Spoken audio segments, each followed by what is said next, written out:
Okay, thank you, Tim, and thanks for inviting me. I'm a big supporter of the centre and keep in touch with what it's doing. It's exactly the kind of collaborative institutions that we need. And I saw your faces imperceptibly falling slightly when Tim mentioned common agricultural policy. And it's true that I have worked quite a lot of my life on the common agricultural policy, and I've been heavily involved in the so-called greening of agricultural policy, things like cross-compliance, paying farmers to look after the environment, and so forth.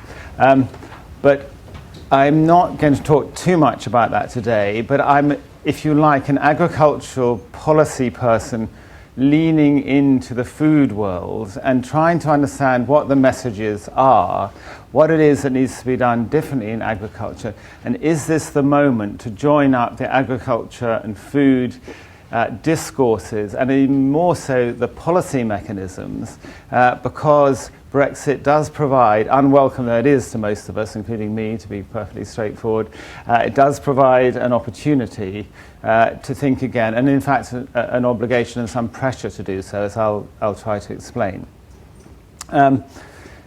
Horses and carts. I went back to the beginning and thought, well, we only have agriculture because as the human population expanded, it was no longer possible just to be a hunter-gatherer. You had to organise your food supply. You had eventually to have organised agriculture. And with a growing population, that agriculture needs to get more and more organised. And we have a global scale food system. And as we have chosen to widen our diets, we have a totally global food system feeding into the diet. So the food requirement has been the horse and the agriculture the cart. But over time, agriculture has developed very much a life of its own. It's part of a complex industrial economy. It's quite a small part of it. Its mission has become increasingly to survive in its own right, to be an active exporter. UK agriculture exports a remarkable quantity of things you wouldn't expect, like wheat. It's part of a highly integrated global system. And the dynamics of agriculture become quite detached, if you like, from the original horse. So in terms of the policy world, in terms of how we try to govern these two different worlds, the food world and the agriculture world, they're largely governed in a totally different way. They're both dominated by market pressures. We very much live in a world in which consumer choice is primary in the food world, and similarly in the agriculture world. Farmers are very much market-driven creatures, even though the CAP and other interventions influence them. They're essentially responding to complex and quite dynamic market forces. Prices go up and down a lot, far more than they do in most other industries. And they're exposed to market forces. And so what we've developed actually is a rather interventionist market in agriculture and a much less interventionist market in the food system. Now, of course, that's a gross generalization. So we can think, well, in what ways is that not true? And there are plenty of ways it isn't true. For example, during the war, when the horse and the cart were brought much closer together, I'm talking about the Second World War in the UK, what was produced here and what we ate were much more closely related. And there was a highly interventionist system, both on the food end of the equation and in the agriculture part of the equation. And when I was coming into this business, I read a few papers about this, and the remarkable levels of public health improvement in this pretty unexciting wartime diet, and a much closer alignment with what agriculture produced and what the public health was deemed to be existed then than has happened ever since. And of course, there are some other bits of the food system and the food policy which affect agriculture quite a lot, and some of them are to do with food safety regulations. And that can be remarkably intrusive into the agricultural market. Just to give you an example, I spent a bit of time in Central Eastern Europe, and when these countries came into the CAP, they had to align themselves with EU food safety regulations, including dairy safety regulations, which are quite heavily developed.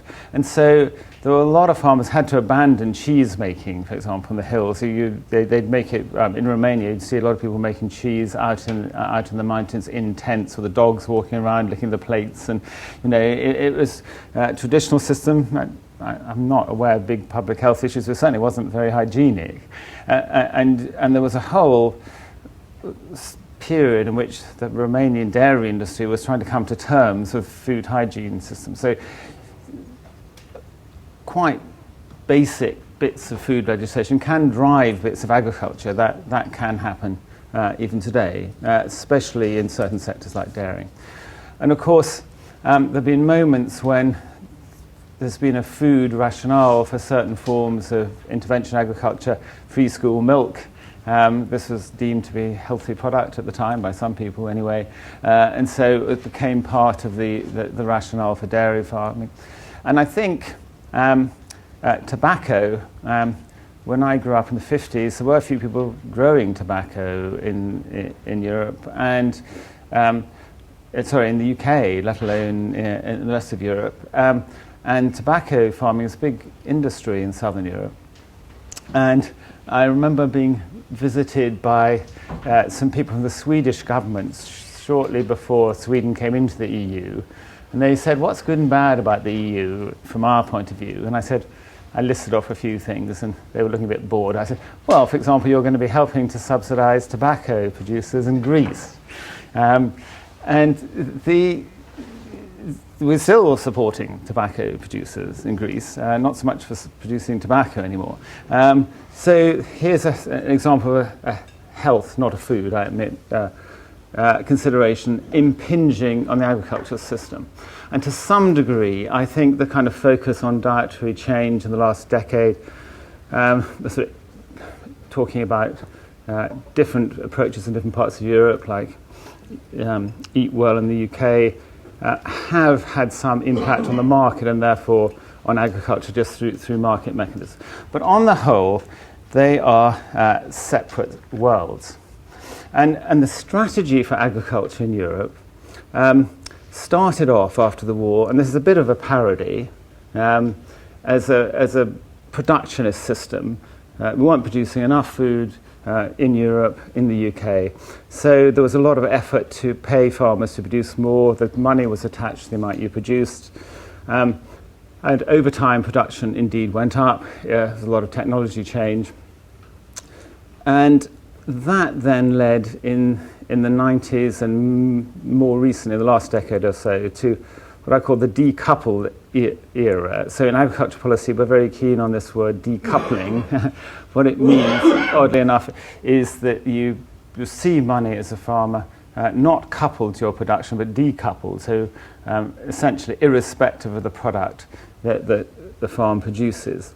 And the idea of that was it was not to distort production, that there would be a simple payment to farmers to keep them in business, if you like, but not to try to influence what they produce. The market would prevail, consumers would express through the market signals as to what they wanted, farmers would then produce that. And of course the logic of that is, the whole of Europe could end up producing brassicas, and the whole of the US could end up producing corn, and Chile could produce wine, and so it becomes an integrated market. It's not driven by a kind of commodity perspective. Same time, there's been some increase in the connection to the environment, and the payments that farmers get, the biggest payments, and it's a complicated picture, are for land management, payment per hectare per year, so it's relatively straightforward to put rules and conditions onto those payments per hectare. And some farmers get more than others. But then coming back to the food system, the expectation is that this system will deliver enough food in sufficient quantities, sufficiently healthy in a kind of undefined but I think reasonably clear sense, to feed the population. And then there's a very interesting, much more implicit assumption that actually agriculture over time in the world needs to expand to the point where it can feed the whole world on a roughly Western diet. And so you'll see a lot of forecasts of the world food system saying, well, the population is going up to 9 billion, 10 billion. People in the West eat so many kilos of meat, therefore we need to produce so many kilos of wheat times 10 billion people. Therefore, we need to produce an awful lot more food in future. And that's absolutely de minimis obligation on agriculture. So this kind of model has sort of crept into the rationale for agriculture.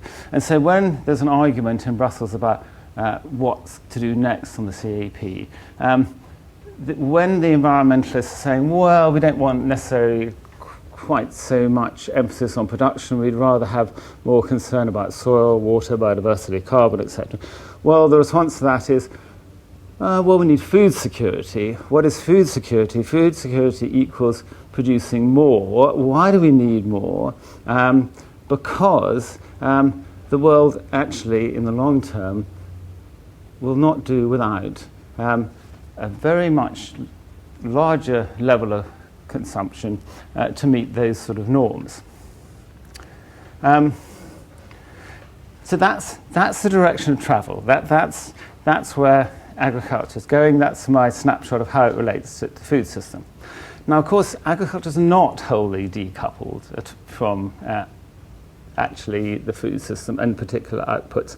And I don't want to spend too much time on that, but in fact, there's quite a lot of very specific mechanisms to subsidize different forms of production in different ways. And we've been doing a bit of work mapping some of those. For example, there are still coupled payments. A coupled payment, for example, is a payment per cow per annum. You know, you get a certain amount of money for having that cow around on the farm for the whole year. And so we're still paying more than 4 billion euros a year for coupled payments in the CAP. At the moment, just to give you an example, roughly 50% of all dairy cattle in Europe are subject to some kind of direct payment, like a headage payment, 50%. And at the same time, we're actually paying farmers to stop milk production. I think several hundred million euros this year because the milk price has been so low. Farmers have been given money to drop out of milk production, just stop producing milk. So on the one hand, you know, we've got the foot on the pedal, and on the other hand, we're continuing a structural investment in dairy. Is it because people in Europe need to consume more dairy products? No, not really. Much more because there are export markets, or there have been export markets, and this of course goes up and down. In China, for example, particularly for milk powder, cheese, and so forth. So the narrative about needing to produce more food doesn't necessarily correspond that well to the actual social need. And then there are other ways of connecting the food system, agriculture to particular crops, and they're not all things which are unhealthy. There's direct aid for protein crops, which are relatively expensive to produce in Europe and therefore tend otherwise to get imported from North and South America. We keep farmers going in the hills and the uplands through payments, particularly to sheep and cattle. This is very unprofitable on the whole and very heavily dependent on subsidies. We support organic farming. I mentioned that with Peter sitting there. There's quite a lot of post-farm food chain investment in particular forms of processing, like in wine, some of it healthy, some of it not. And then there are some arrangements which actually favour certain forms of production a lot, even though they're not labelled as such. For example, in the UK, for migrant labour, there are special arrangements to allow you to employ particularly Central Eastern Europeans on temporary visas, and the whole horticulture system is heavily dependent on that arrangement, and everybody knows that. You know, so you wouldn't call it a coupled payment in sort of classic agricultural typology, but it sort of is.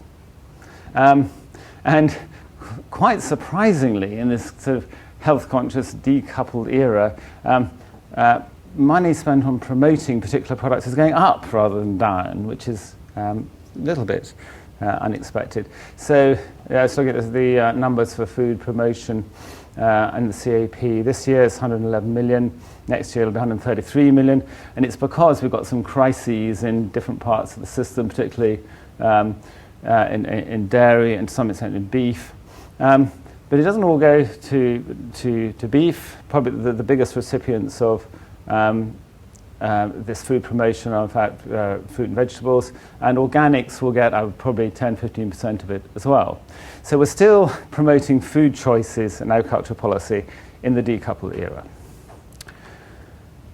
Now, what do we do next? Brexit. The reason I'm here and rehearsing all this to you is that in the next 2 years, the UK government is going to propose a whole new agriculture policy. They have to do this. We will have new primary legislation for agriculture and for fisheries. In the environment, and probably in food safety, and in most ordinary regulations, there will be a rollover of roughly what we've got now in EU law. Well, that's what the government will try to do. They'll try and keep the whole edifice largely in place, avoid massive uncertainties in the legal baseline.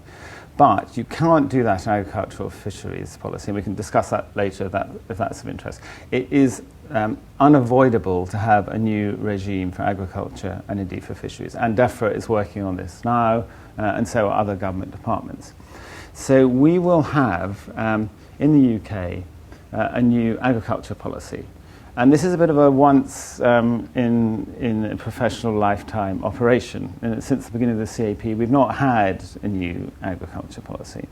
And a lot of people in Europe and in the UK, and I was at a meeting in Brussels on Monday, we spent the whole day talking about this, they're saying, well, if we're going to have a new policy and potentially a new CAP as well, how do we link agriculture better to food, better to nutrition, better to our aspirations in terms of a healthy diet?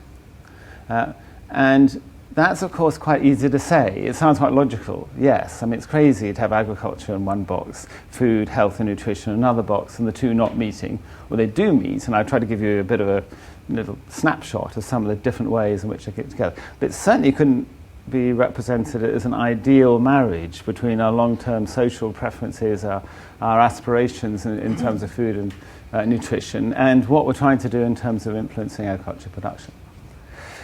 So now is the time to think about this. If we are going to bring these two communities together, if we have interventions in mind, if we have new objectives in mind, we need to formulate them as soon as possible. In fact, we need to really formulate them in the next year, because what we're expecting is consultation coming out from DEFRA over the next few months, and potentially, some quite serious proposals put on the table next summer. So it's very helpful if we can get the communities who care about this, academics who care about it, the NGOs, the others, all the partners in the food research collaboration to be thinking, okay, what does this add up to? Do we have a common message? Can we actually distill out of our experience a kind of new approach, which is going to be quite durable, not just a temporary intervention? And so what are our objectives? How can we articulate them?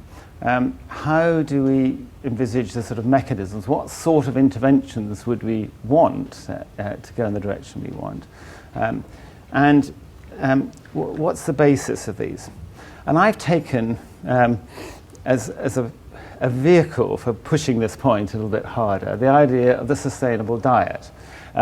Tim and others have written about sustainable diets, and from talking to a number of people like you, this has some valency in the health world in terms of nutrition.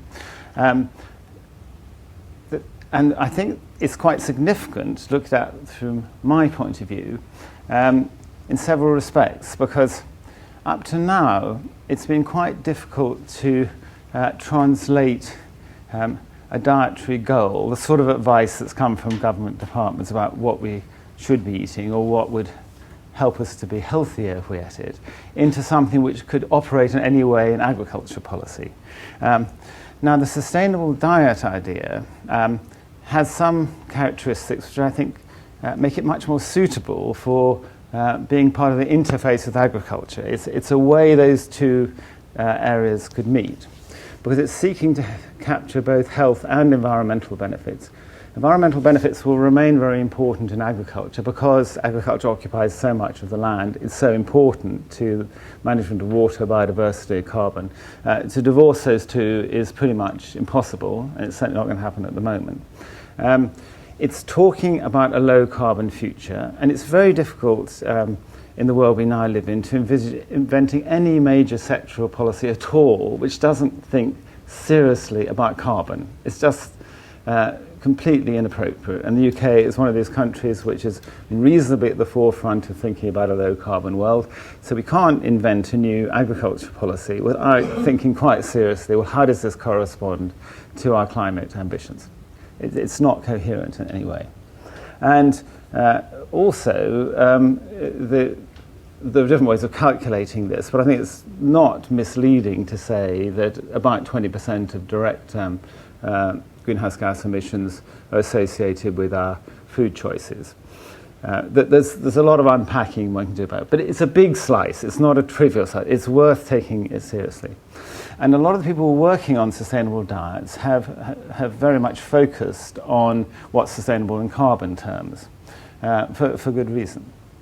And then another thing that's appealing to me, looking at it from sort of agriculture type point of view, is that it assumes diets can be defined to some degree. So the sort of presentations I've been seeing, papers I've looked at, are talking about, well, actually, yes, we could live with 20-30% less livestock products. We do need to eat X% more vegetables. And this is actually a public good, not just a private good. What I mean by that is not just that it potentially saves money for the health service, but in terms of having a world which is going to survive into future centuries, there are limits on our resources, whether they're water, whether they're land, whether the capacity of the atmosphere to absorb more punishment. And therefore, there's a public good in achieving a certain sustainable level of a consumption, as well as a private benefit in terms of your own health. And that sort of public good, you can therefore say we're aiming towards something which justifies intervention. And a lot of agricultural policy, indeed other policies, involves spending money. How do you justify spending money? Essentially, because it's a public good, it's something that the market is not going to deliver on its own. If the market delivers it, why bother to spend the money? And the UK Treasury is about as sensitive to this argument as it's possible for any institution to be anywhere on the planet. So if we're going to get anywhere, we have to be able to phrase this, and you may not like the phrase public goods, but something akin to public goods if we're going to get any traction. So sustainable diet offers a way of making some of the preoccupations of people in this room into more of a public good, looked at it from where I stand. But then, what do we actually want? Do we want sustainable diet everywhere? Do we want sustainable diet in the UK? Do we want a sustainable diet in Europe? The food system is not inside a neat box inside different borders. What are we trying to optimize here? Are we saying, well, we'd like to start here and see what happens and move out to a larger world? Can we actually articulate exactly what these objectives are? What kind of aspiration does it really represent? So is it saying, well, really this is a direction of travel. We hope that people will be persuaded that the market will find ways of making this an appetizing, appealing, sexy, something you actually want to do to make yourself feel good and to get satisfaction as a person as well as doing your duty? Or are we saying, well, no, it's a bit more than that, actually. We are prepared to be more interventionist, more dirigiste, that this is a kind of social duty, and we will have to, over time, not carry on driving gas guzzlers. We'll need to drive smaller electric cars, and we'll need to eat differently, and that's going to be a social obligation. And over what sort of timescale are we envisaging this sort of change in happening? And are we really confident enough about the nature of a sustainable diet to be able to say, well, we can define it reasonably clearly to give some sort of message. So then we really do know we don't want quite so much livestock products. We definitely do want more vegetables. And in the wider world out there, outside people in this room, there's quite a lot of cynicism about that. The most normal comment in the pub and in the House of Commons, anywhere else is, oh, well, this dietary advice, it changes every year. 1 year I can eat this, and the next year I can't. It's quite a big ask to get people to say, well, actually, you've made your mind up now. This is really the direction of travel. And we are going to base serious policies on it. And we're going to say, OK, this is where we're going for decades. This is a future. And are we then confident enough to say, well, this is really what the agricultural cart needs to do to be pulled along by the sustainable horse, that we really do want a slightly different pattern of production, and we're prepared to invest in that over time. Okay, so we've decided, yes, that is what we're going to try to do, bit by bit. May not be able to answer all these questions, but nonetheless, it's clear that a more sustainable diet is better than neutrality. Let's just take that assumption for a minute. We know too much to do nothing. So what do we want to do? How might we make a linkage between food policy and agriculture?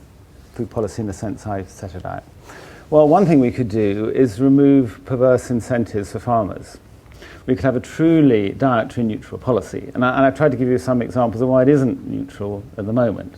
We could say, yes, we'll actually go to some trouble to establish neutrality, to be really, really careful about squeezing out any little perks here and there for production systems which don't really fit our model.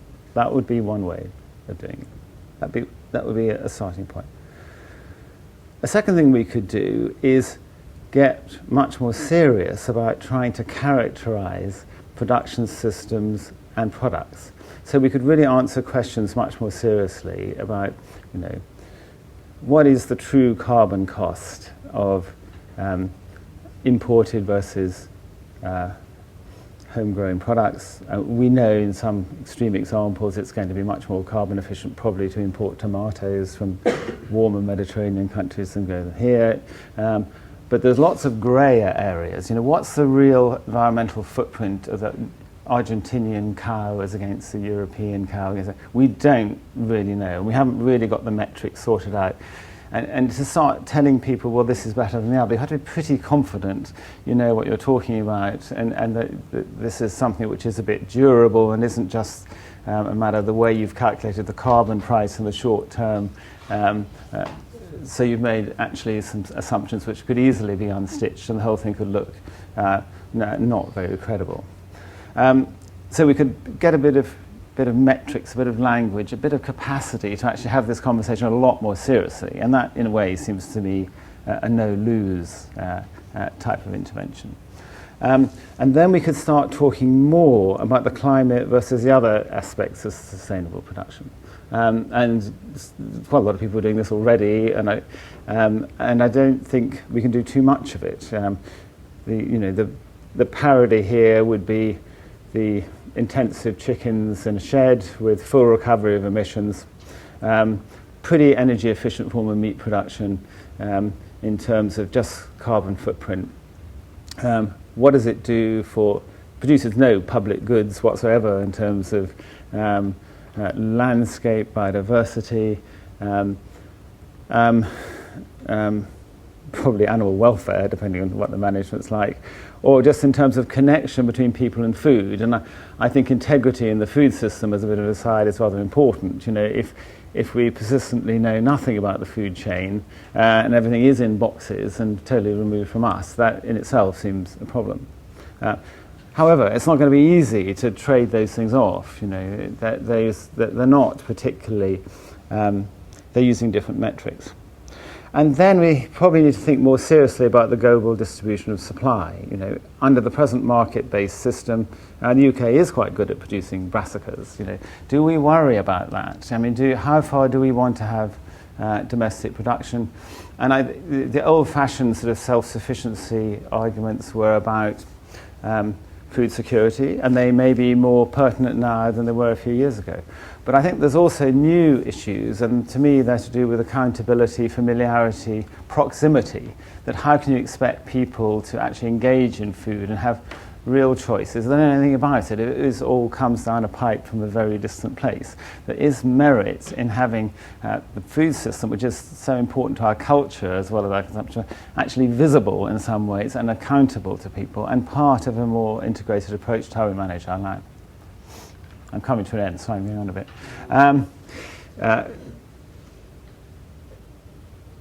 So, the sort of things we can envisage if we want to go down this road in agriculture policy might be spending more of our money on rewarding more sustainable approaches, organic systems, particular practices which we think are better in terms of health and environment, perhaps locally conceived and delivered schemes, which there's a lot of talk about now, sort of bringing it closer to people. Withholding support from less sustainable systems, if we can agree what they are, and being tougher about that. More targeted and refined versions of current agri-environment schemes. Well, at the moment, we spend quite a lot of money on soft option schemes, which don't produce that much. So we've got quite a lot of scope for more sustainability there. And then, do we try to prefer certain products? Do we put more money into orchards, for example, or high nature value livestock systems? And do we need a totally different approach to livestock generally? If we want people to eat less livestock products, but maybe higher quality, more animal welfare, etc. This, though, is not straightforward. I mean, how useful is it to subsidise horticulture? Just to take, I mean, the knee-jerk reaction in the CAP, if we want more of this, we'll subsidise it more. You know, if we brought down the costs of vegetables by 15% through subsidies, is this going to make any difference whatsoever to the retail price or what people actually eat? Do we know? You know, what are the merits of those sorts of interventions? Is the point to lower costs, increase supply? You know, fish would be the example. We're consuming a lot less than a lot of recommendations on fish. Supply is low, and of course we sell most of our fish to Europe as soon as it gets on the boat. So do we then want to intervene in trade policy and say, well, that's not a particularly attractive aspect of fisheries policy, and that's the sort of issue that's on the table at the moment. Is it actually just important to make things more available locally or appealing in other ways? Or really, is that all a bit too crude, and do we need to just put our policy focus on new relationships between agriculture and the supply chain, making sure that farmers are getting paid more for producing what is required by society rather than by Tesco's? You know, can we actually re-engineer part of the food chain in that way? And can we use certification and labelling more effectively to that sort of end? And my contention is it's worth thinking about these sorts of issues more intensively, because we do have some sort of window.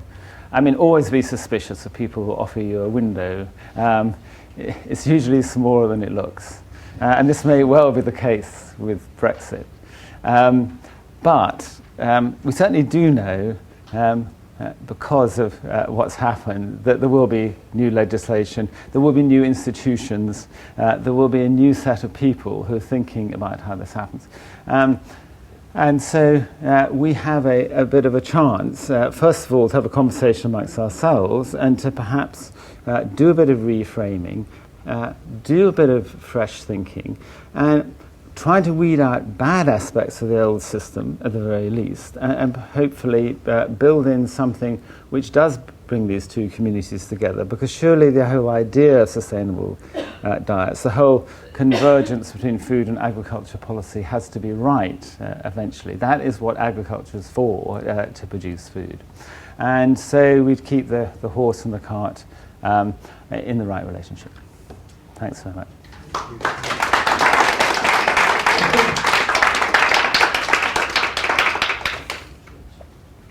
For those who came in late, I'm afraid I'm dressed to go to a fancy do afterwards.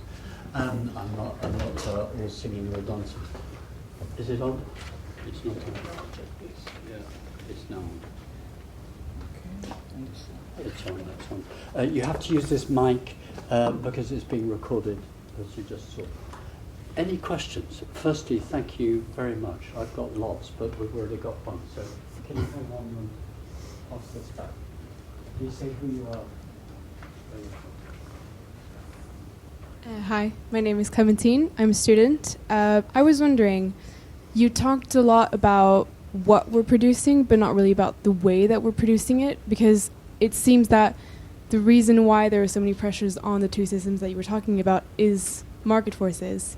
So it's private production, mostly very, very large, etc. So have you considered changing that, putting that into public hands, more small-scale farming, so that the actual process of changing the policy would be much easier, since these are the forces that are going to stop you in the first place? Yes, you're absolutely right. I didn't say very much about how we produce things. That is extremely important, and that will be part of any conversation and policy development. I was focusing a little bit on what we produce, because I think that's actually more difficult and what we don't talk about so much. So I'm sort of trying to push the envelope a little bit on the what as well. But you're completely right. I mean, there's also, you raise another question, which I think is very difficult, which is about small farms. You know, a lot of us would like to see a lot of small farms, but in terms of the evidence on the environment, or indeed on health, there's no particular evidence a small farm is any better than a big farm, taking one thing than another. And so it's quite difficult to make a case that you should spend more money on small farms, other than for essentially social and cultural reasons. So that's a major issue. You want to come back? We'll allow you to come back because he said an outrageous statement. Shocking. Mr. Reason. Yeah, wasn't there a UN investigation on small-scale farming and urban farming that said that it was better for the environment and in the long term more sustainable? Yes, well... Yes, but it was quite low on evidence. Yes, I mean, if you look at the literature, there will be people who say that and other people who say the opposite. But I'm afraid, in my view, it's not definitive, the evidence for that. It does depend a little bit on the situation, and the FAO was talking particularly about developing countries, where you have one sort of set of structural situations. And you can certainly choose examples of places, in Africa, for example, with a very large farms, totally colonial system, and it will be probably bad for the environment and social. But also, I can certainly think of plenty of farms in the UK which are large farms, which are a lot more sustainable than a lot of small farms. It's not straightforward evidence. I'm afraid I'm going to stick to my guns on it. But nonetheless, the point you're making is right. It would fit into what David was giving about agri-environment and public goods. What he was saying was that's where you'd put that sort of stuff. You might. I'm not saying you don't want small farms, but I'd say you want them for social and cultural reasons. So you're comparing a large conventional farm Wait 1 second. You're the next. We've got an queue. He's put the horses, carts, cats, rabbits. Tony Allen from King's College. Tony Allen from King's College. Thank you very much for an excellent talk. You don't seem to have a cynical bone in your body. Those of us that have been in the game for some time have very low expectations of rational behavior or rational government. People need to have cheap food, affordable food. Governments ensure they have it at all costs. If food prices go up, that priority would shoot right to the top above health service and other things. but we've become expert over the hundreds of years in making sure that affordable food is available to everyone. And that system is not one which transmits value or the evidence of value, because it's got subsidies dumped at the beginning to make sure that farmers have welfare and a livelihood. It dumps subsidies in at the end, in the consumer end, such as in the United States, the food stamps. And in the middle, there's a market. But government intervenes so much in these other two cases. So I wonder, my doodling, and when I listen to these talks, in the United Kingdom there are a couple of 100,000 farmers, 100,000 owners, 100,000 other tenants, and a few other people, and about lots more, obviously, farm workers. But the people that actually make the decisions that affect the environment are the farmers. That's a large number, but it's a small number compared with the 66 million consumers, 20 million families that have to be persuaded to change their behavior. So sometime, I've come to the conclusion, it's like smoking, it's a 50-year problem to get the consumers to change. We've got to do it at the farm end. Governments have got to put the incentives in to make sure that we get the nutrition and the three ecosystems minded, in my view. Can you come back?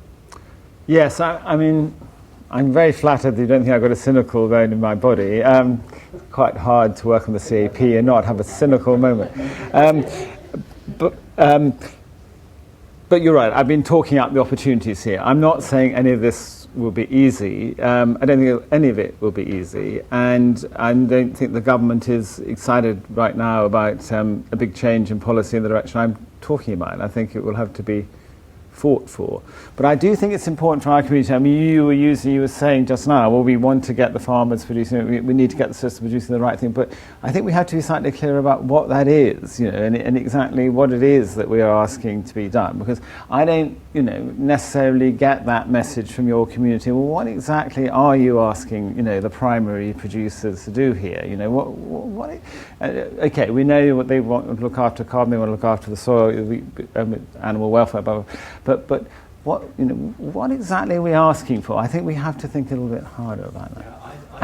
I know why Tony's asking that, but I think you're right. Your answer's right. Let's not let go of that. Can you say who you are? Yeah. Sita Rajani, vegan organic vegetable farmer.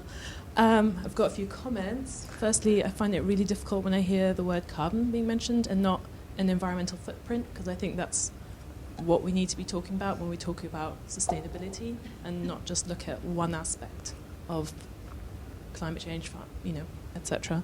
So that, then again, I was going to say something quite similar about this.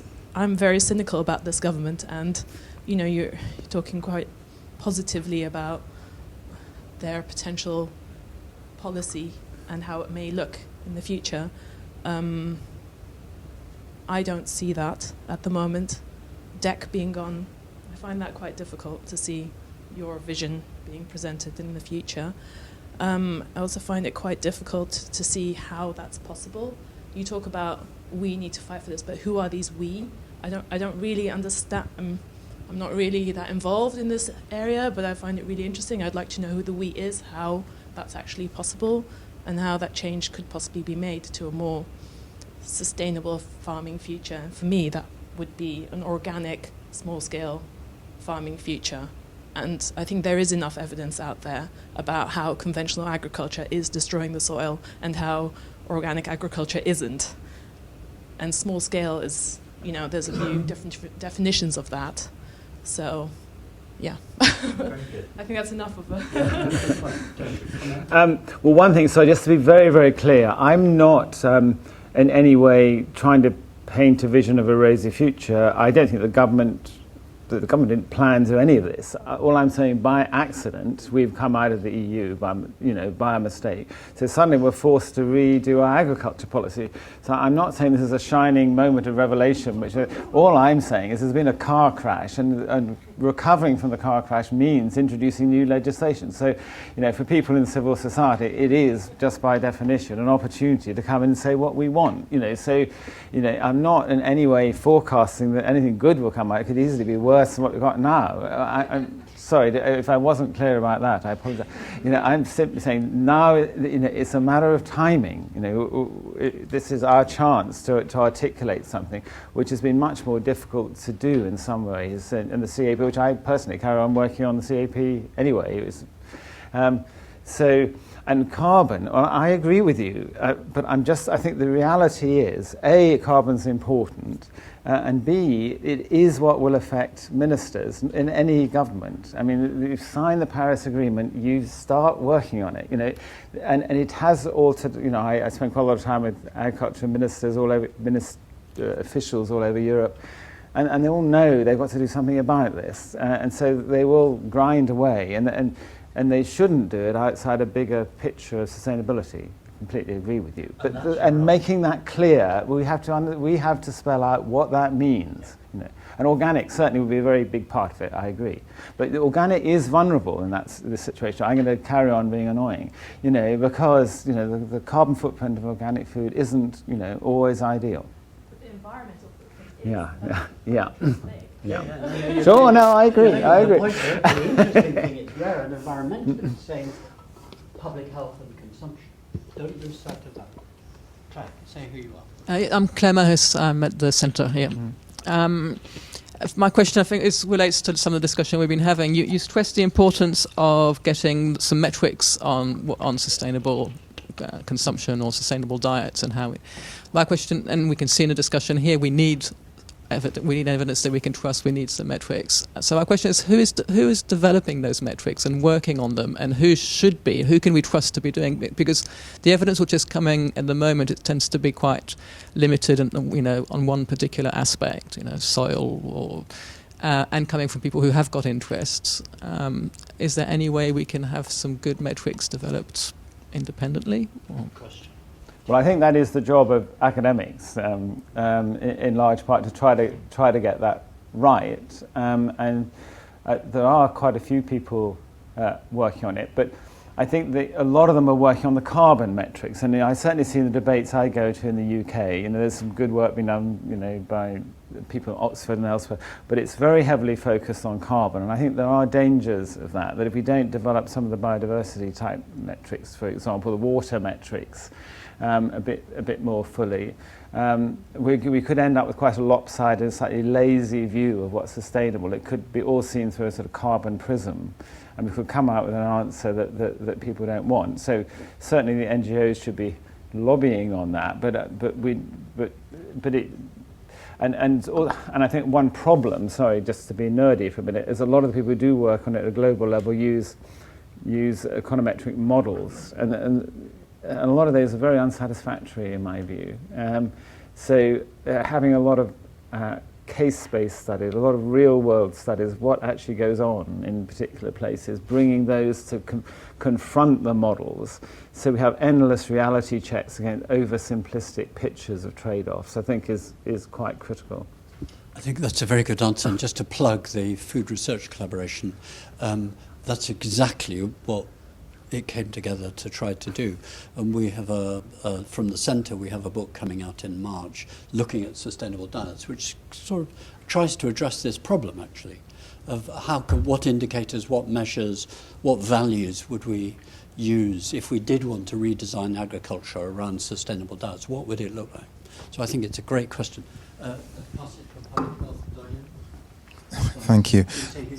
Yeah, Simon Catewell from the Faculty of Public Health. Thank you for a masterly overview. It seems to, a comment and a question. The comment first is tobacco is the great example of successful public health control, addressing the 3 A's: affordability, acceptability, availability, and none of those happened without campaigning, big campaigns.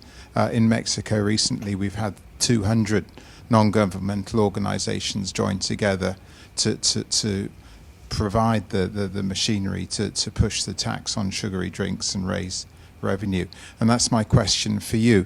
If you were given 10 or 20 billions a year extra from taxation on junk food, salt and sugary foods and so on, how would you how would you target the investment into your horticultural expansion and things? The obvious one that he planted was horticulture. Yes. Yes. Well, I feel fantastically ill-equipped to answer that question. I come here to try to ask you lots of questions. But certainly, the methods of production would be part of it. The horticulture would be part of it, and I think also some more radical systems, looking more at agroforestry, looking at more sort of combined systems which look like they've got more long-term durability and fit alongside organics. And I'd spend a lot of money on thinking very, very hard about how we deal with livestock systems. And the whole dairy system, is super intensive, pretty horrible for everybody concerned, and out of control. So try to bring that back under control. Yes, but I'm not. I don't have the answers. But it's in that area, I think. Finland did do it. Finland did do it with their dairy industry. Yeah. Do you want to follow up? Miss Avery, go on, yeah. I'm Kira Box from one of the NGOs that should be sorting all of this out. I'm from Friends of the Earth. I think, firstly, it's probably worth just mentioning that I tried to have a 2-hour meeting yesterday about when we tell consumers that a sustainable diet involves less but better meat. The meeting was about we get what less is but what is better. And 5.5 hours after the 2-hour meeting began, we still hadn't got over if carbon or the environment or animal welfare was winning at the game of top trumps. So if anyone else is working on that and wants to talk to us about better meat, we'd love to talk about it. But on this specifically, my interest was actually on how all of what's been asked so far relates to, Brexit and trade and our great kind of export push, and how we therefore draw the link between having a farming system which is environmentally sustainable and which supports public health, and having food which supports public health, given that the two of those things might not correlate. So I suppose, is there space in this debate for this new policy to reinvestigate what we do with imports and how those support public health, or to look at how our exports can support public health more globally? I thought he was flagging that very well, very contentiously. Okay, wriggle, get out of that. It leads you straight into trade issues, and I was trying to kind of indicate what some of those trade-related issues are. I mean, the government. I mean, just to be rather concrete for a minute, we've just signed CETA between the EU and Canada. This has a whole load of provisions to allow imports of beef, 3,000 tons of bison meat as well, which we seem to need. And what the UK government will do, if it looks around the world for countries which want to do free trade deals with us post-Brexit, is find countries which want to export stuff to us.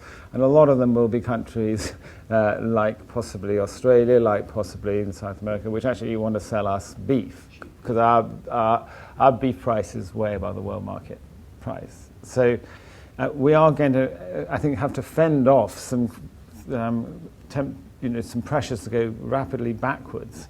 And one of my concerns would be you could push out some of the suckler beef production in the UK and just end up with dairy-based beef, which is more difficult to make sustainable for various reasons. So I think there's some quite serious threats in terms of free trade agreements which aren't looked at all through the kind of lens that I've been trying to offer.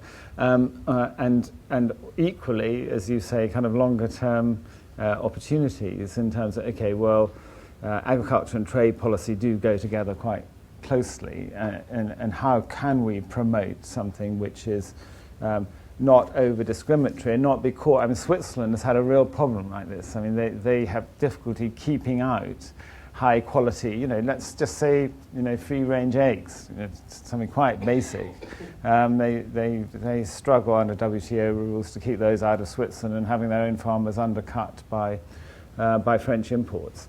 So we will have the same, and if we push up standards better quality, higher price production in the UK, if we succeeded in doing that, and it's not a forecast, but if we got to that point, we could well have trade issues. Who's got the punch? Kath, you're next. I'm Kath Dalmeny from Sustain, which is an alliance of about 100 civil society organisations across a very wide range of issues in the food, farming and fishing sectors.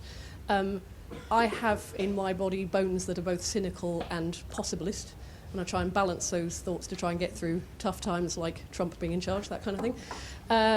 I wonder, we had a Brexit forum among the Sustain members last week, which was extremely lively and galvanising, partly because people were previously, I think, feeling very isolated with the issues that they care about.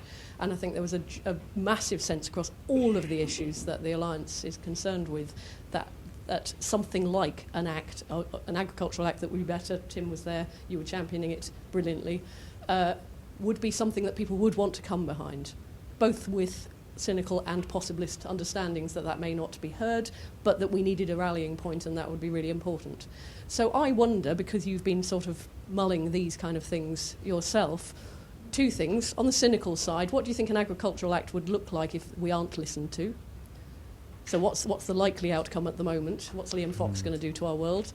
And then what would it look like? What would it be structured like? What would it refer to if we won?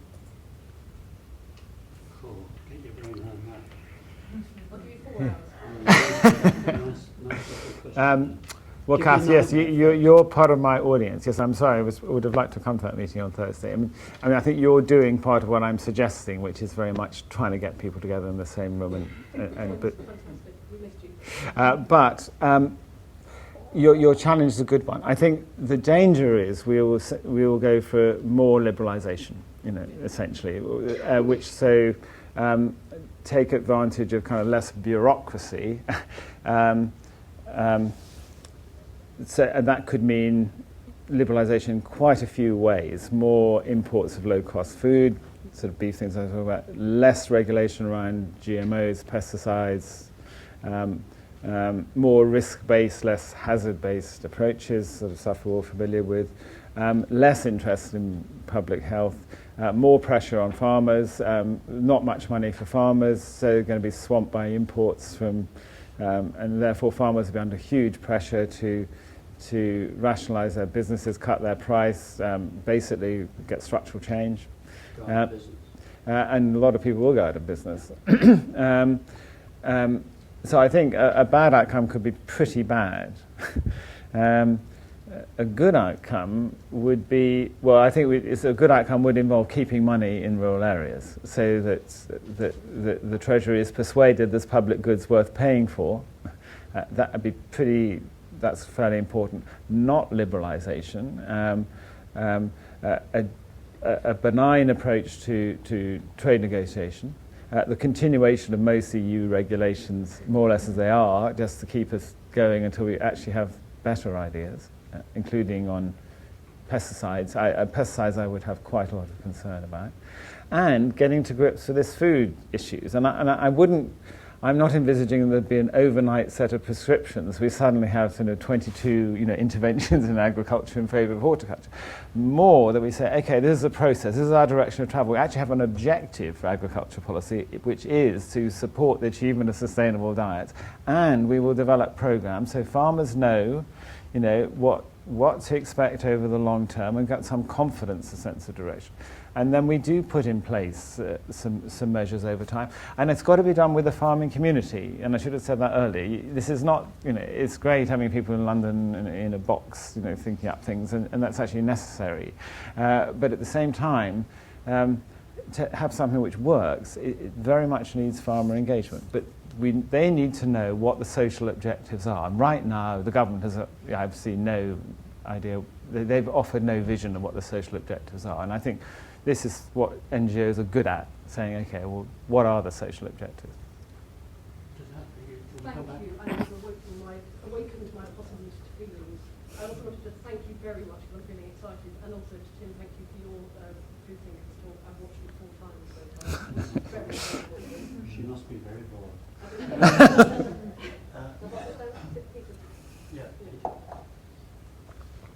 Thank you. Yeah, Peter Melchett. I'm Policy Director at the Soil Association, the main organic organisation in the UK, and I'm an organic farmer in Norfolk.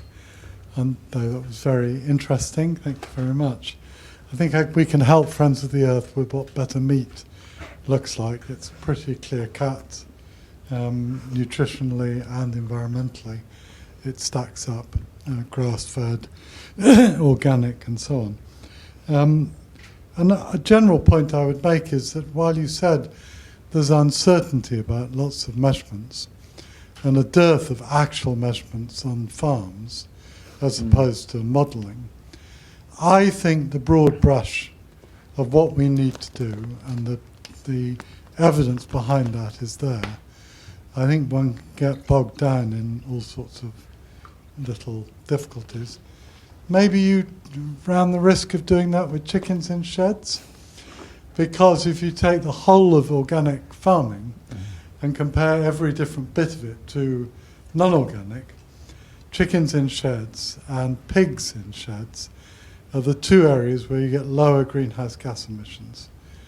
You get far worse environmental impacts from the feed in Latin America, in destruction of rainforest and rangeland, but you do get lower greenhouse gas emissions. As soon as you go outside, free range and organic are about the same. So there are other things you have to consider, like antibiotic use, so you can have all your chickens indoors, and we all die when we try and have a hip replacement. It's not much good to us. So, generally speaking, I think it's pretty clear organic is better on climate change grounds, even without taking into account the additions of soil carbon.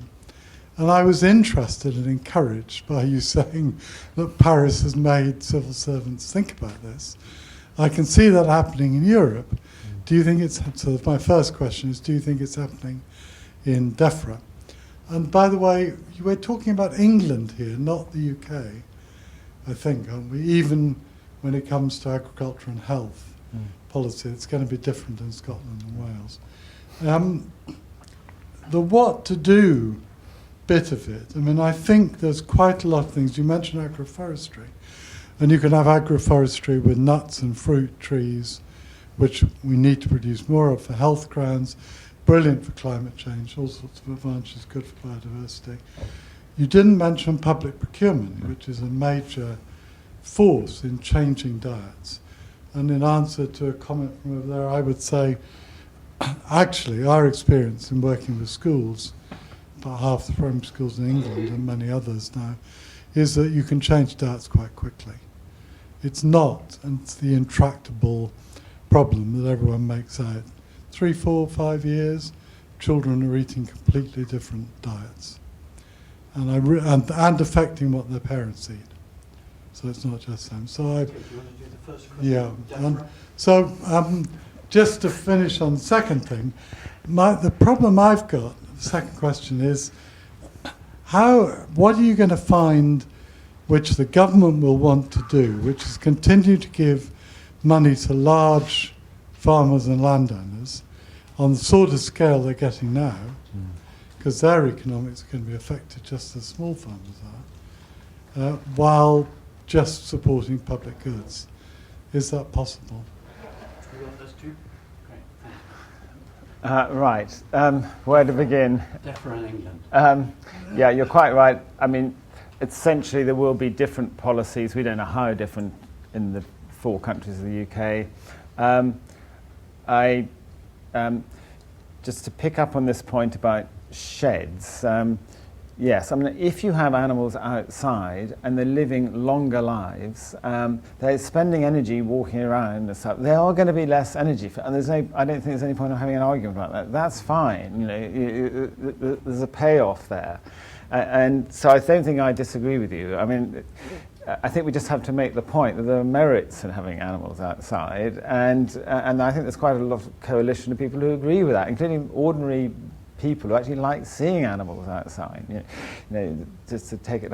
So, I think there are metrics. Probably this is not something to discuss where we're not so clear, particularly about. I think sometimes we're a bit lazy about our assumptions about what the the environmental footprint of imported food is, because that's actually much more difficult to understand.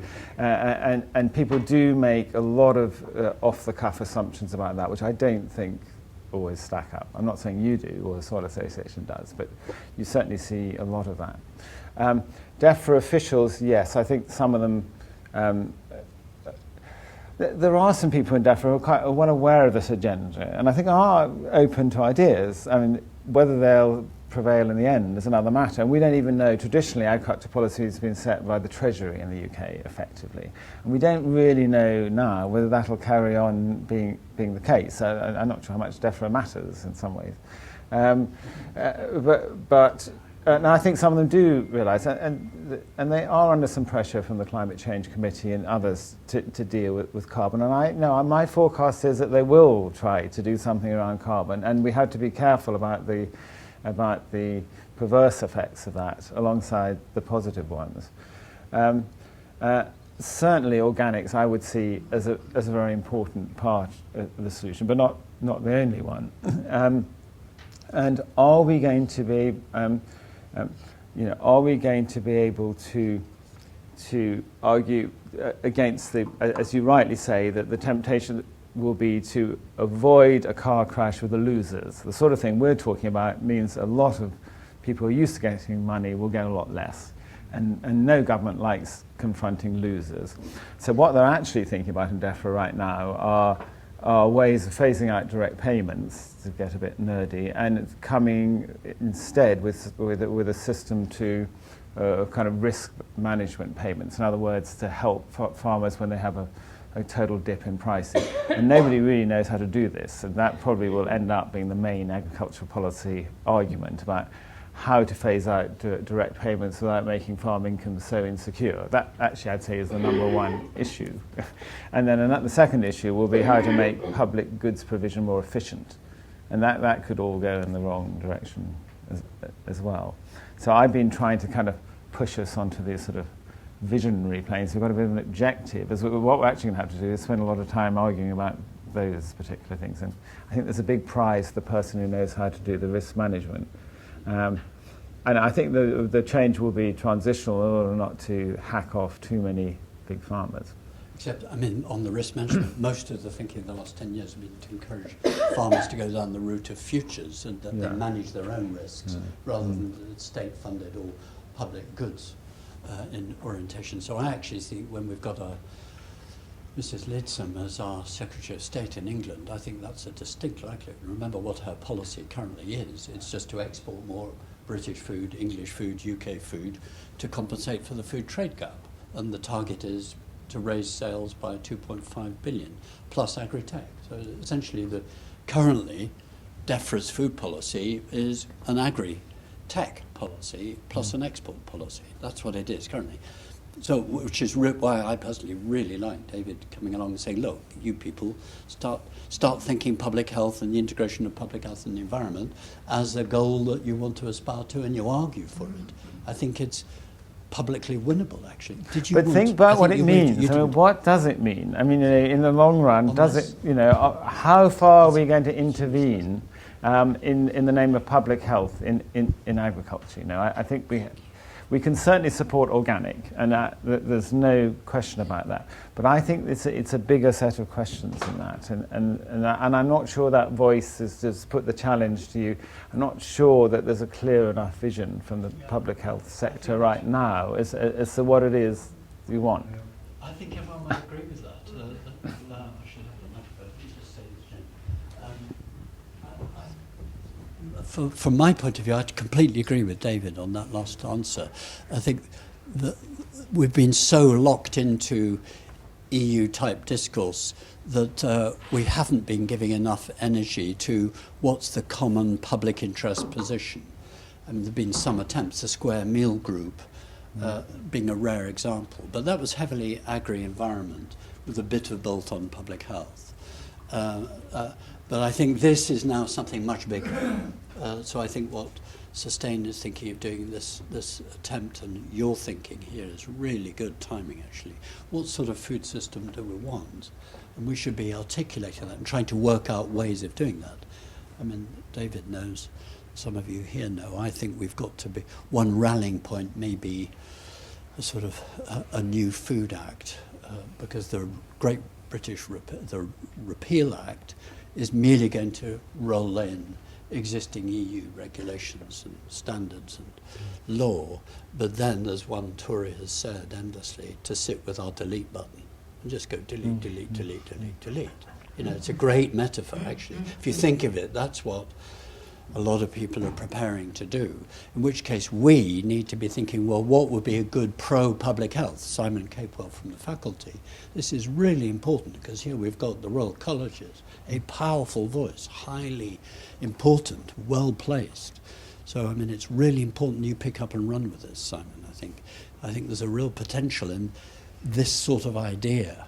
If he's put it as sustainable diets, we could, you know, new Food and Public Health Act or something. Think of it in terms of the 1848 Act and all of those. This is a moment to think really big. Jane, you said Yes, Jane Dixon from the Australian National University and presently based at the Centre for Food Policy for 8 months. It's very interesting comparing the UK system with the Australian agricultural system. And in Australia, I think, along with New Zealand, we claim to be the least protected and subsidised of all farming communities worldwide. So this actually means our farmers just pursue the market. Market signals are everything, not the CAP signal, not government signals, but the market signals. And we are very adept at being quite innovative and thinking about the new trends, and particularly at the moment, nutritional trends and trends to superfoods. So at the moment, Australian wheat farmers are thinking of diversifying into quinoa. We are seeing former very broke dairy farmers selling their farms, and they're being converted into almonds. Almond farm. We all need to eat more nuts. But these are into farms that almonds need even greater irrigation, water from irrigation, than dairy. So, in fact, in the Australian context, highly unsustainable from a water use perspective. You know, what I'm trying to say is that I just don't understand what the opportunities are for a more centrally planned food and agricultural system, as opposed to a market, let the market rip. Is that the polarity? Is it market versus centralised? What about decentralised? Well, centralised I'm thinking about where there is a strong food security planning perspective, Tim, where in fact there are people who are actually employed to look at decentered area growth, agricultural growth areas, but to look at the food and nutrition security implications of the populations there. So to be quite specific, locally, contextually specific about needs, about what can grow, about what the demand is, what the supply can be, what is environmentally sensitive for that area. But how can that be planned in such a way that we do avoid let the market rip? And I just don't know if there's an opportunity in what you've been describing to get back to post-war Britain, to get back where the FAO began, which was universal access to adequate nutrition. Food and Agriculture Organisation, it was coupled in 1945. The two were coupled.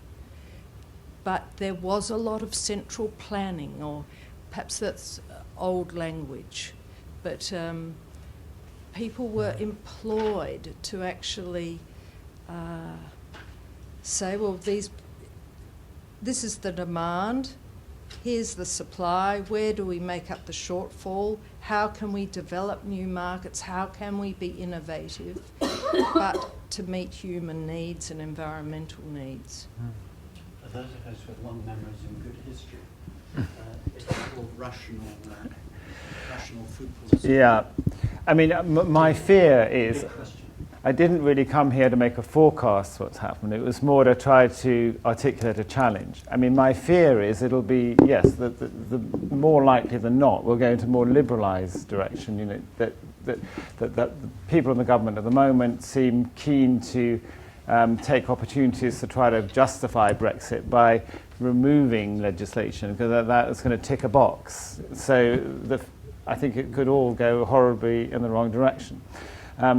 But in agriculture food, we're not strong enough in any of the constituencies to operate on our own. So I think if we actually want to change the system on the long run, it does have to be a more combined effort to look at food and agriculture and environment together, and to have as much as possible a common set of objectives. And I think they've got quite a lot of popular appeal if we can articulate them the right way. So I'm not totally pessimistic about that. I think it's possible to do that. But then I think it's very critical we set objectives which are correct. So even if we have to endure a deregulatory battle, if there's a sense of new direction in our system, you know, there's a coherence in where we're trying to get to, then at least we've got some starting points. So if we can get over a kind of deregulatory period, which may be unavoidable, we've got some longer term goals which are a bit embedded in the system. And I think it's just a challenge for us to be fairly responsive in a collective way, and not just wait for probably a kind of low food deregulatory system to come at us and then to complain. You know, I think we've got to be proactive in terms of setting out something. I'm going to be very rude. I know you're well enough to chip in. I think your answer to Jane ought to be, I hope that your microphone is picking this up, your answer to Jane ought to be, what institutions do we need to be able to deliver this? That's actually kind of what she's asking. And I think you're going back to an era of institutions. Remember, you come from Australia. You and your other half next to you is about to ask another question, which is actually federated. Britain at the moment is not federated. It's got a very messy, unequal federation. I think one of the issues in our thinking about post-Brexit food and agriculture has got to be what institutional structures could help us deliver whatever it is that we want, because we haven't got those. We haven't got anything that's like what you have in Australia, states, elected states, which can set a local agenda and do with that local planning. Colin. Yeah. Public health.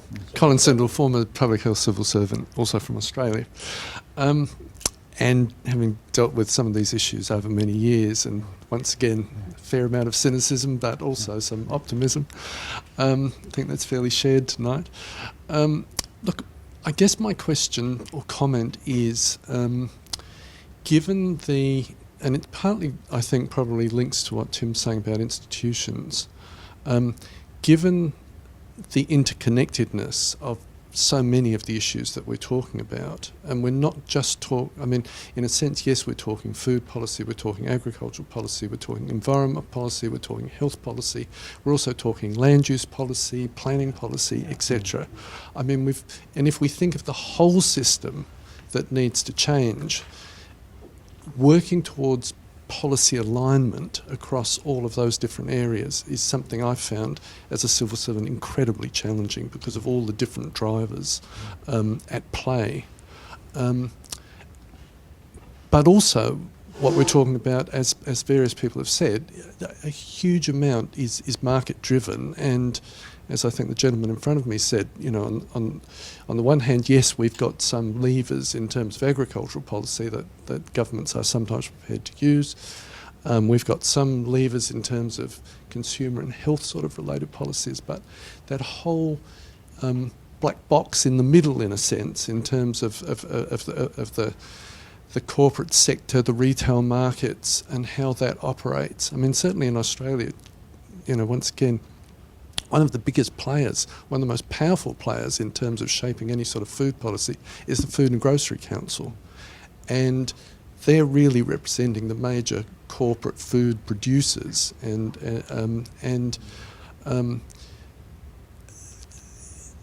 the issue is, and I think Jane's partly drawn to that, pointed to that, and Tim with the institutional question, that there's a lot of pieces that we need to try and line up, informed by good metrics, but also informed, I think, by very strong civil society that can actually help drive some of these concerns, because otherwise I think we will, the easier choices for governments will almost inevitably be let the market. Just keep going. I'm going to take that as a comment, if that's right. I think it was. I have to go and do a Houdini and disappear and put my right eye on and become a different person. So make this right now. This will be really quick. One thing was about the small-scale farmers. I just wanted to emphasize the importance of social cultural factors in that sort of equation, that sustainable farming isn't just environment, it's also jobs and how it affects people's lives and culture and stuff like that. The other one was about... I totally agree with that. Yeah. I mean, I'm not against even in small measurements. farmers. I think that's the reason for them. Even in methodology, even in the metrics to include sort of how it's generating jobs. And the other one was another window, I think, which is the diet-related diseases and the cost, the sort of increased impinging on the budget of the NHS and how that's and in relation to you, I think conversations between different departments, like the Department of Health and working with the importance of diet in preventative illness and that. So I wondered what your experience was of talking with health departments and whether that is something that can be increased, that sort of channel, which I think is fundamental for the future. Yeah, a huge question, but a great one to end on. Dave? No, I think I agree with you. That is fundamental. And we have a whole obesity crisis, we have a public health crisis closely related to food. And I think there's a lot of concern about that. I just don't see it reading across enough into the kind of agriculture land management space, and that's what I'm hoping to see a bit more of it. I think a lot of it is actually growing in vigor and focus, but if we could get those two worlds talking to each other, I think that would be helpful for both sides. I think that's a very, very good point. I'm really sorry we have to break this now, and I'd like you to really thank David very, very much. It's been... Thank you.